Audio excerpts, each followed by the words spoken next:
Welcome back to Just Scribble. I am back to share the new Scribbles That Matter B6 dot grid journal or bullet journal. So Scribbles That Matter pulled their A6 and B6 size dot grid journals from production and decided not to re-release A6, but did decide to remake the B6 with what they're considering or what they're calling a soft cover. And so I had been waiting and looking forward to the release of this new B6 journal, and it came out this week, and I got mine today.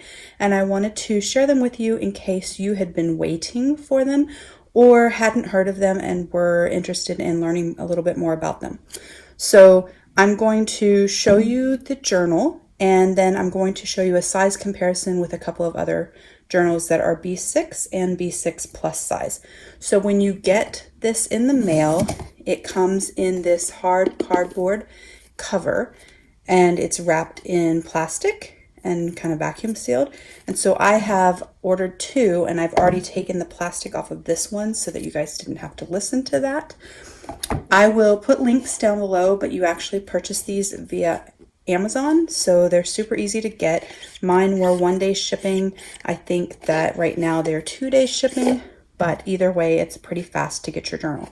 So these little hard boxes are great because if you were using this as your bullet journal, you could label these with volume number or the year or the dates, and then when you've completed the journal, you could put it back inside and store them that way on your shelf, and they'd be nice and contained and pretty.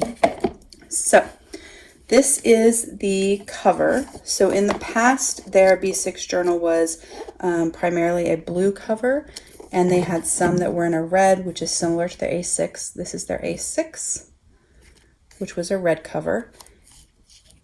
And it comes with a pen loop and the little elastic closure band. This was a hard cover, so it's very, very hard, kind of like some of the Leuchtturm bullet journals. And this they're considering a soft cover. So I'm going to take off the little plastic. You can see they're calling it tan. To me it is just brown. It has the same elastic closure and the same elastic pen loop, and then it has a little folder in the back that you can stick stencils or receipts or what have you. The cover is not soft. I would not consider this a soft cover at all. It is just as hard as the A6. It's just a vegan leather instead of the, I guess, papery kind of. This is kind of like a textured paper.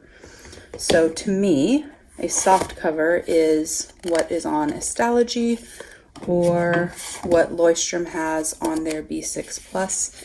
This is a soft cover. This is not.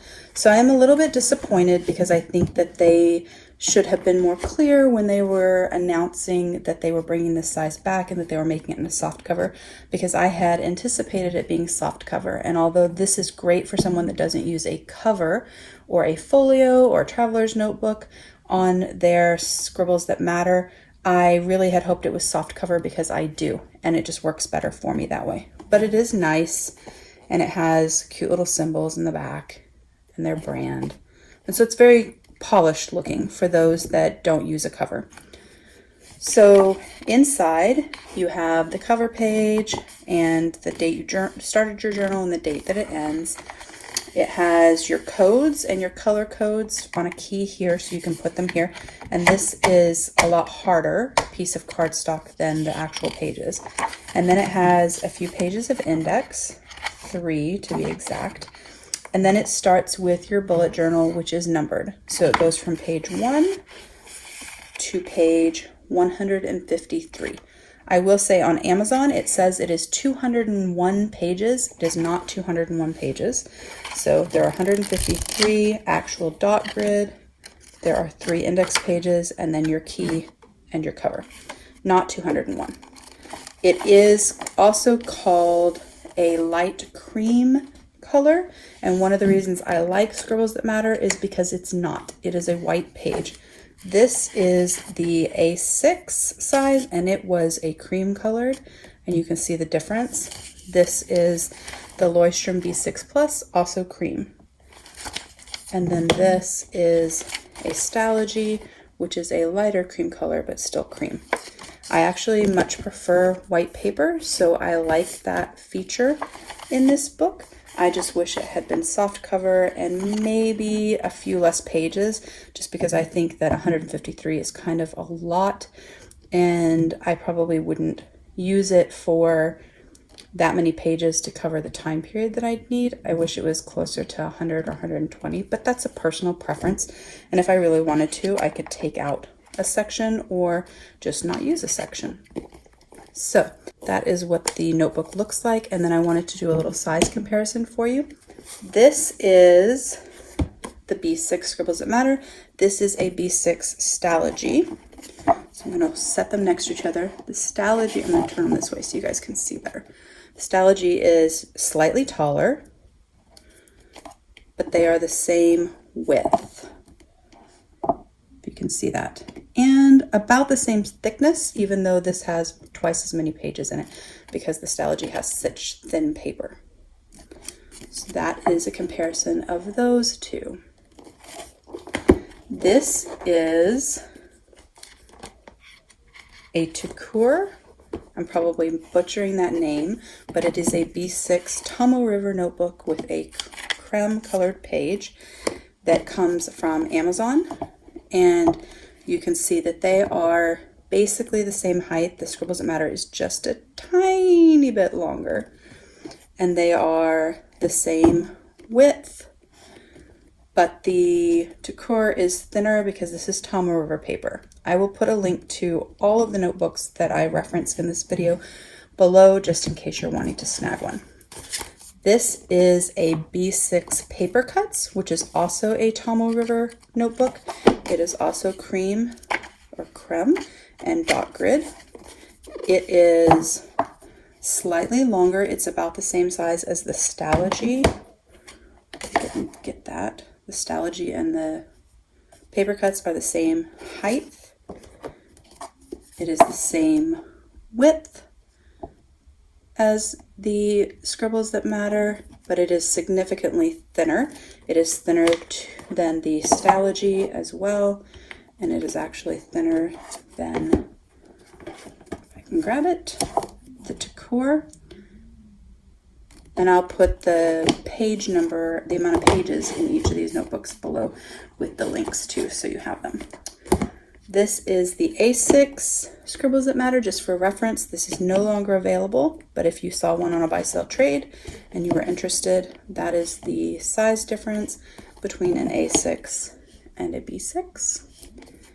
And then this is the Leuchtturm B6 Plus, which I have been using since about the middle of the year.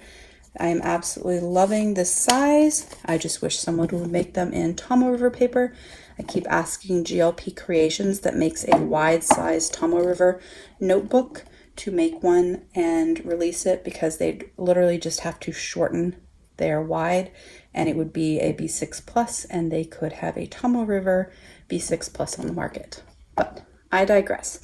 So this is the B6 Plus. You can see that it is quite a bit taller because a B6 is approximately 7 inches tall and a B6 Plus is 7.5 inches tall. They are the same width, but the Leuchtturm B6 Plus is about half, maybe a little less than half, the thickness of the Scribbles That Matter. The B6 Plus from Leuchtturm, just so you know, has 123 pages, whereas this has 153 actual dot grid pages. The Leuchtturm paper is thinner. It does bleed and shadow sometimes if you're using certain markers, or if you push too heavily with your mod liner, or if you use certain stamps. I have not tested out the paper in this Scribbles That Matter yet, because I literally just opened it up for the video, but I will do a test and I will post on Instagram after I've done a test to show you kind of what it looks like and what the shadowing is, and if there is any, just so you can have an idea, because I cannot use the paper in this A6 because it is a different paper than they released in the B6. That is my quick little video showing the new Scribbles That Matter B6 dot grid journal in comparison to the Leuchtturm B6 Plus. the Stalogy B6, the Paper Cuts B6, and the Takor B6. I hope that you enjoyed this video showing the size comparison and a little bit about this dot grid journal. I do like this paper, what I've seen, and I love the fact that it's white, so I'm excited about that. I will be testing it out and seeing how it fits in my B6 folios from Chic Sparrow, as well as my folio from Maker South, my B6 E-Class from Chic Sparrow, and also my Malden that I de-ringed and will be doing a video of soon to share that with you. And I will post pictures on Instagram showing how it fits in some of these notebooks for the ones that it fits in to give you a better idea. I hope you enjoyed this video. If you have any questions about any of these notebooks, please don't hesitate to comment below. Like I said, I will put links to every single one of them in the description box with the page numbers that each of them has in them in case you are interested in any of them. Please make sure you're subscribed to my channel so you don't miss out on future videos and giveaways. And don't forget to just scribble.